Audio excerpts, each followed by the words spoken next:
Hey y'all, I'm Zya. I'm Ange. I'm a Muslim. I'm a Christian. And welcome to our AC podcast.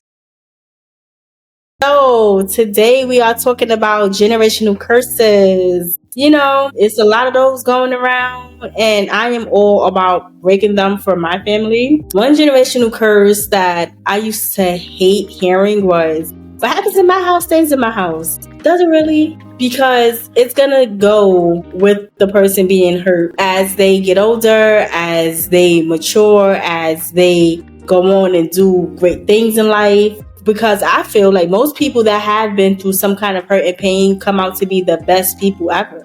But we have to break generational curses. Like, we had to get them uncles about the family reunions and them aunties too, because it's too many things happening within families that are going untalked about. It's not going unnoticed because everybody knows that it's happening, but it's just no ground for it to be spoken upon. And I don't feel that shouldn't even be a thing in any community. Black, brown, white, purple, green, anything that has the ability to hinder growth should be spoken about. Yeah, and let's get into dissecting what generational curses actually is, because generational curses is basically like things that are passed down through generations that appear to be normal for that family or that individual. And it could be like simple things just in how you raise your child. Oh, well, my mother did it with me, and my father did it with me, and my grandmother did it with me, and I turned out perfectly fine. That's not the norm. It might look normal, but it's not normal, and I would say for me, a generational curse that I realized that I have is the being strong. That has been passed down to me to the point where it's like, you be strong in situations that you don't even want to be strong in. And it's like, the reason I label it as a generational curse is because it's something that actually harms me. It causes harm to me, or it could cause harm to my children if I continue to carry it on. So being strong, meaning I don't cry when I want to cry. I hold back on crying, or taking on all of these different things and not asking for help. Not asking for help is probably like the number one right there off the rip, because having to rely on somebody feels like too much work for me. Or not asking for something when I need something. Not asking because, if I ask once and you don't do it, it's too much of an ask after that. Like, it's almost like begging. It's too close to begging. Right, like you begging, or it's just like this. The being strong is, I had somebody say the realest thing to me when my mom passed. My god sister said to me, being strong is not a compliment. Oh, go ahead and break that chain. But as a woman, and I'm going to specifically say a black woman because that's what I am, so that's what I can talk about with knowledge, you have to be strong in every aspect, to the point when you literally don't have to be strong. It's like a foreign language. Like, how do I not be strong? What does it feel like to not be strong? Like, so you're telling me it's okay to be vulnerable? You telling me it's normal to cry when I'm going through something, or when I'm angry and I cry?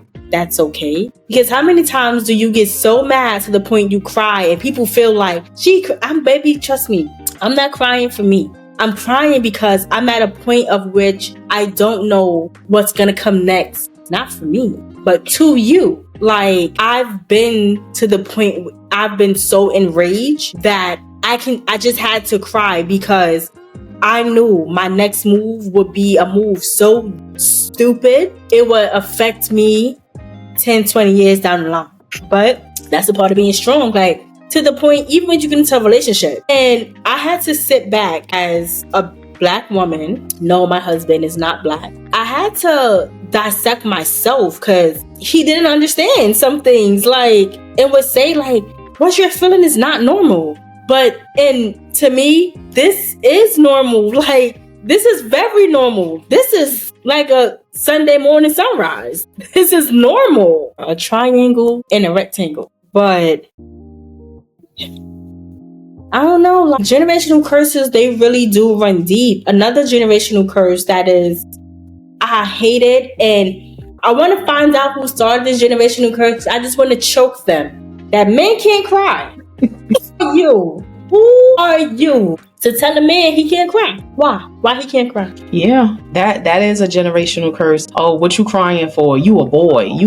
Boys don't cry. That's a generational curse. Telling boys that they shouldn't cry, because when they grow up to be grown adult men who don't know how to express themselves, or they are holding in all of these emotions that have been built up for 30, 40 years, and then when they lash out, it's like a issue. You're raising children to basically have to heal from their childhoods, because boys ain't supposed to cry. You a big boy, don't cry.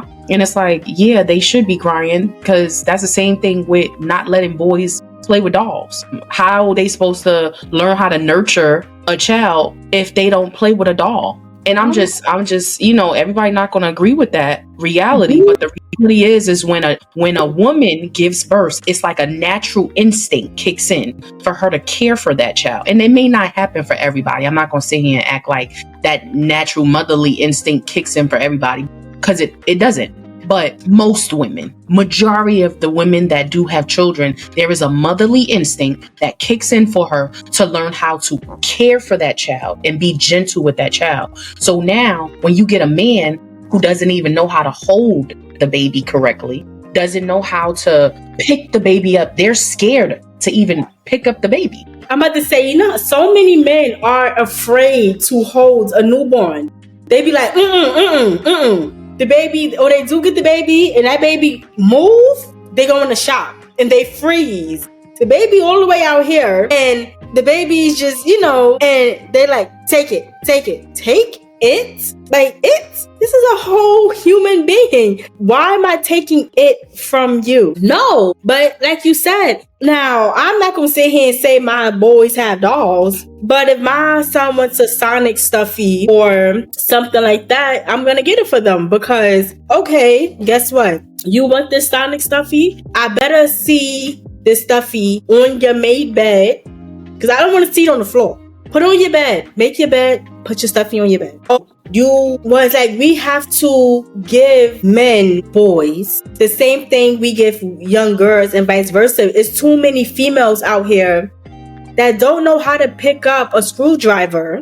I'm going to say it. Y'all know I'm the one to say it every time. Too many women don't know how to pick up a screwdriver. Yeah, it's just true. Go ahead and say it, because in and out. Like, y'all be calling the repair people. Generational curses. Just get a wrench and tighten up under the sink. You calling somebody gonna pay this person $250, but this thing would have took 5 minutes of your time. I understand gender roles within the household, but if you're gonna play the gender role card, you gotta play it to the T. So that's a generational curse. I feel like when you don't have the other gender in the household. She said it this time.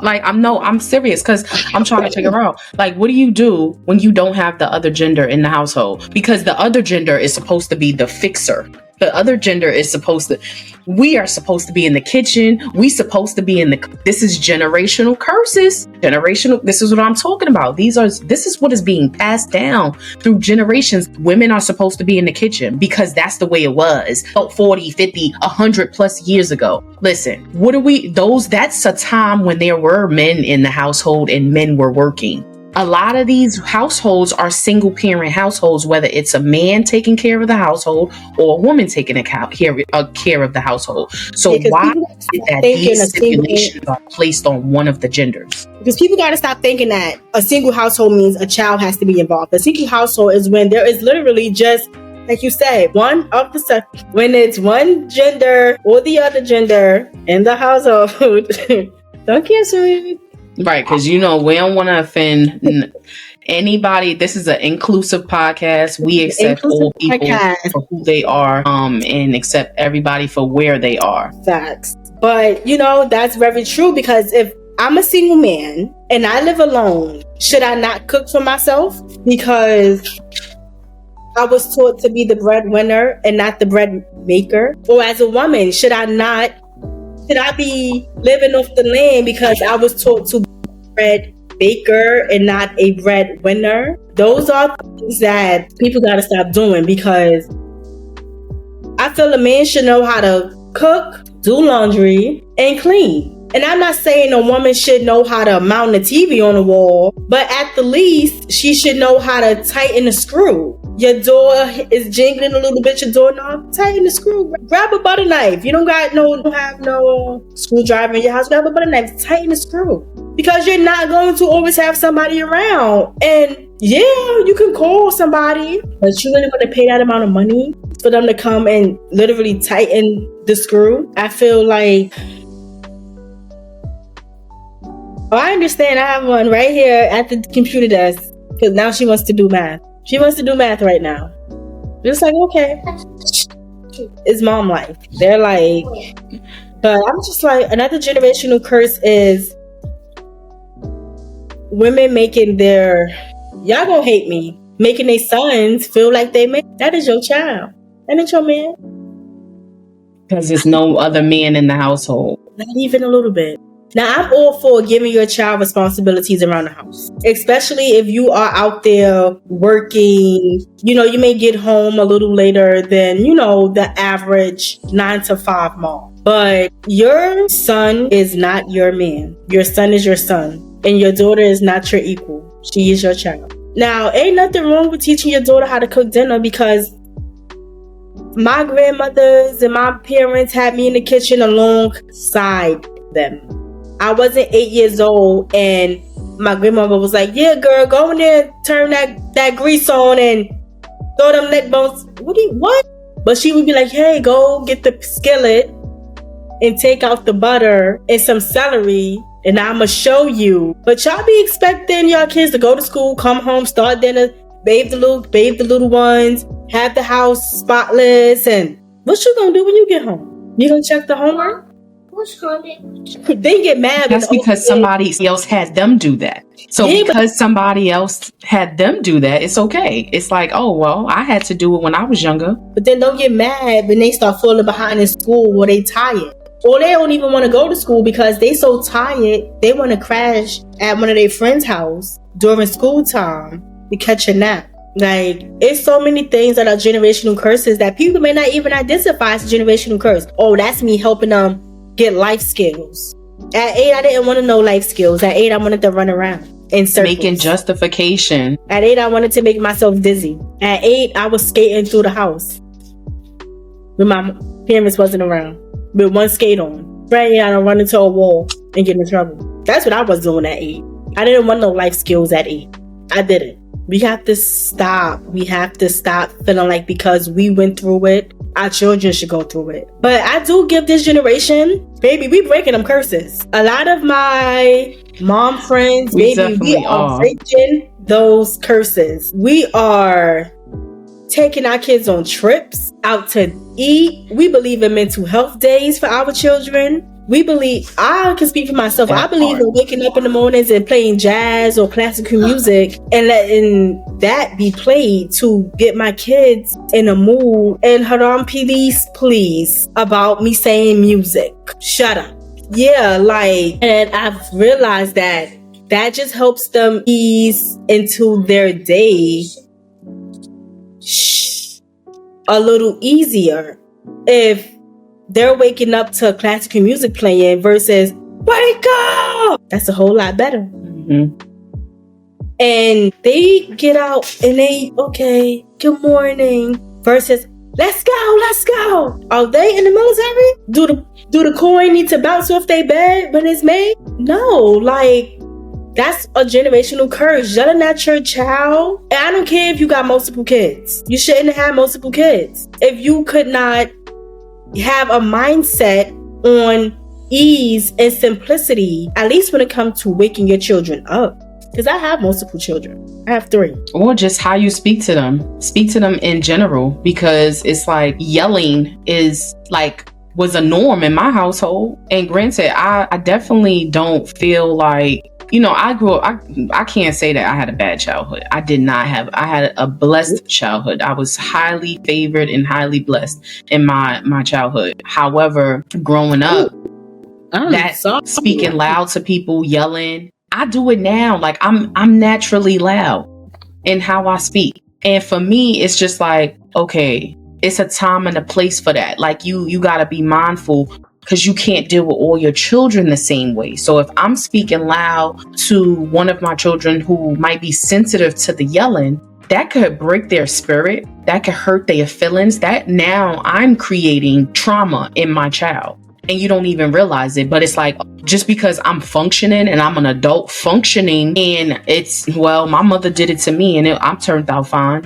It's not fine because these kids are different. These kids are different from you in the time that you grew up. So trying to put expectations on them of what was put on you to try to make them strong is insane. Because like we said at the start of this, being strong and all of that stuff, like that's a generational curse. That's not a badge of honor. It shouldn't be even acknowledged as a badge of honor. Being strong when you should have some type of vulnerability is insane. It's almost insanity because it's almost like you keep doing the same thing, think you're going to get different results. I also call it the slave mentality. Stop whipping your kids. That is can we curse on here?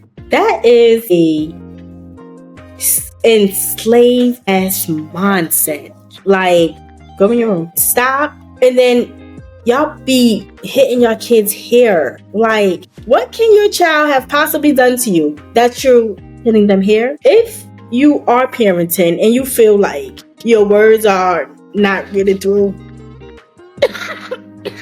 excuse me, your talking isn't getting through, the punishments aren't working, and you feel like that is your last step so that the streets can't raise your child, they got enough hollow body below their neckline for you to hit. Like, I come from a household where spare the rod, spoil the child.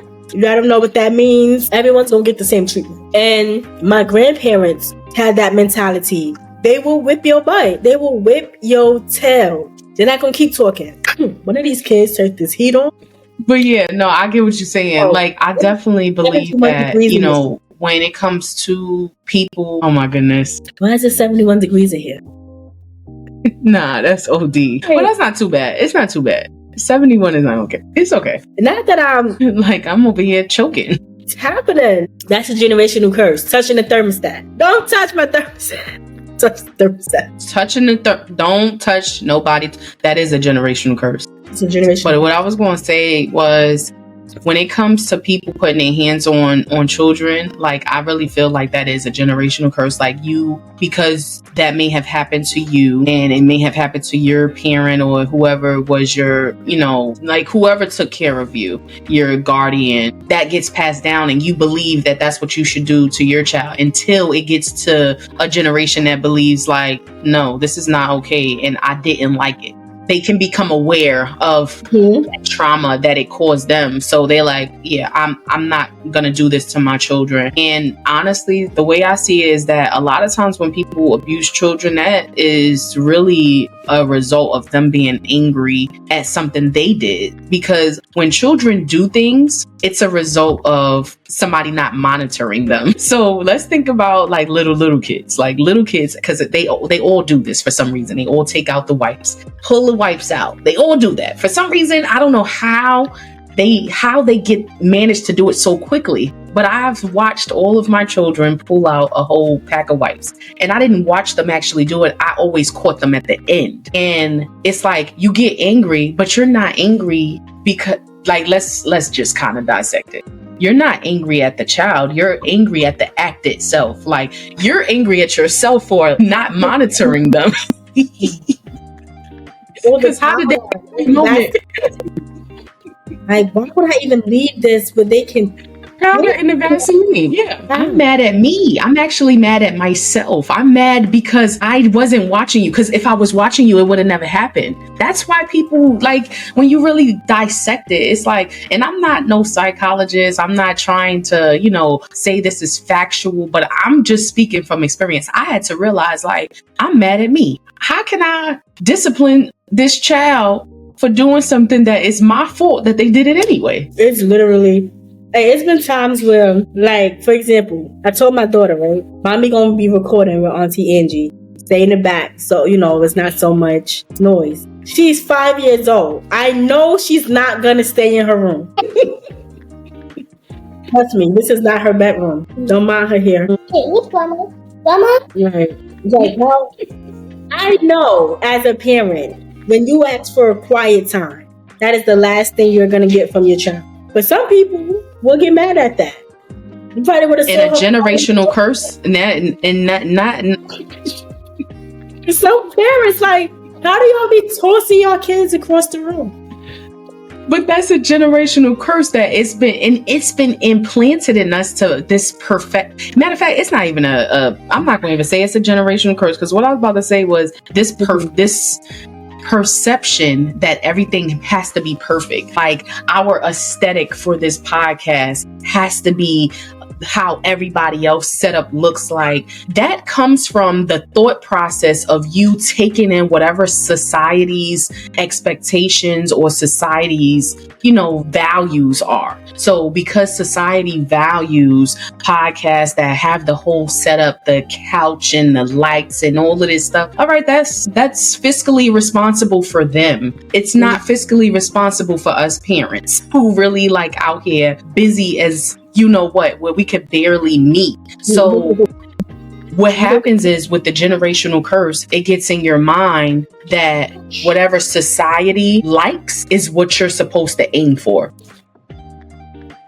I can't live based on society. One curse that we also have to stop feeling like is a result of parenting is birth defects. Well, if you wasn't doing A, B, and C during your pregnancy, shut up. What are you talking about? You got people who follow the books and the doctors. They take that doctor word and that word becomes law through those 9 months. And you can't help certain things.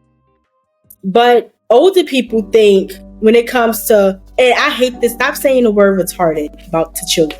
Stop using that as a describing word. Just because their normal is not your normal. And that's something that the older generation uses when it comes to describing children with a birth defect or something like, because generational curses aren't always things that we're doing. It also comes from the lack of growth from generations before us. Like, they would say stuff like this: podcasting, streaming, gaming, all those type of things to make money. You ain't doing nothing with yourself, because I'm not breaking my back. Why I gotta kill my body before I'm 40 to make money?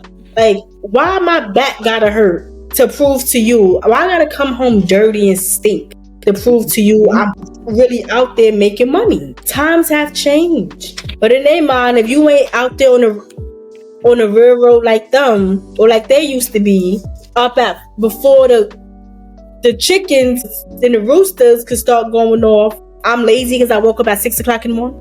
Mm-hmm. Nobody told you to be up at 3 o'clock. But why do I have to feel guilty for sleeping in my home on my day off? Like, how many of us wake up early on our days off because it's just been embedded in us? Sunday mornings, Saturday mornings, you up at 6 o'clock with the 90s and 80s music on, and you cleaning up your house. Why? Why? Who put that on you? Who put that weight on your shoulders? You had to be up before noon to clean your house on your day off from work. Put that on you. It has those people. That's true. It's true. And then and that's another thing. That's you saying that. Let's talk about it. Generational curse, not apologizing to your children, or not apologizing to children in general.